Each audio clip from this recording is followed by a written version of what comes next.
Now I'm going to explain about the bose-einstein condensation. Bose-einstein condensation describes the collapse of the atoms into a single quantum state. This phenomenon was predicted in 1920s and derived originally from Sachendra Bose's work on statistical mechanics of photons and subsequently formalized by Albert Einstein. Governed by the Bose-Einstein statistics, a Bose case describes the statistical distribution of certain type of identical particles known as bosons. Einstein speculated that cooling bosonic atoms to a very low temperature to beyond a critical temperature for the atom would cause them to condense into the lowest available quantum state. In this state, a cloud of atoms will form a microscopic quantum state in which all the atoms share same space and have same phase coherence in their wave functions. Thus, as value for momentum becomes more certain, the positions of the atoms become more uncertain. By the Heisenberg uncertainty principle, delta x into delta p is delta equal to h cap by 2, where delta x is uncertainty in position and delta p is uncertainty in momentum. As the atoms cool down, their kinetic energy and hence their momentum will reduce. A bose-einstein condensate is a group of atoms cooled to within a height of absolute zero. When they reach the temperature, the atoms are hardly moving relative to each other. They have almost no free energy to do so. They become identical and the whole group starts behaving as though it were a single atom. Now let's see about the preparation of Bose condensate. To make a Bose-Einstein condensate, you start with a cloud of diffuse gas. Many experiments start with atoms of rubidium. Then you cool it with lasers using the beams to take energy away from the atoms. After that, to cool them further, we use evaporative cooling. Now the applications of Bose-Einstein condensate.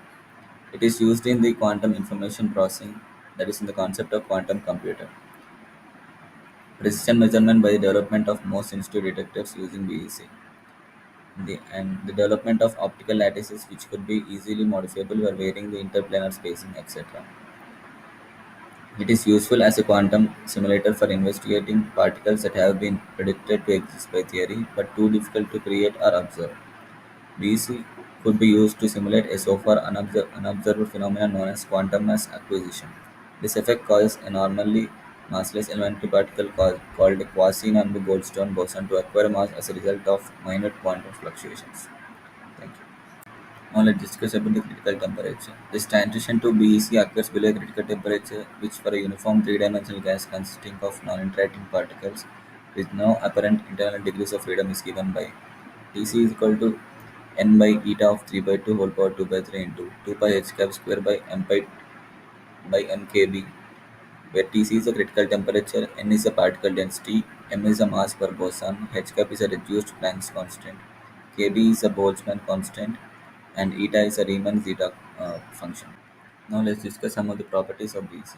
The most obvious property of BC is that a large fraction of its particle occupy the same, namely the lowest energy state. In atomic condensates, this can be confirmed by measuring the velocity distribution of the atoms in the gas. The above figure shows the result of such a measurement. In the left plot, no Bose-Einstein condensation took place. One can see that the energy distribution of atoms is given by the Bose-Einstein statistics. In the middle plot, the conditions for the condensation were hardly achieved.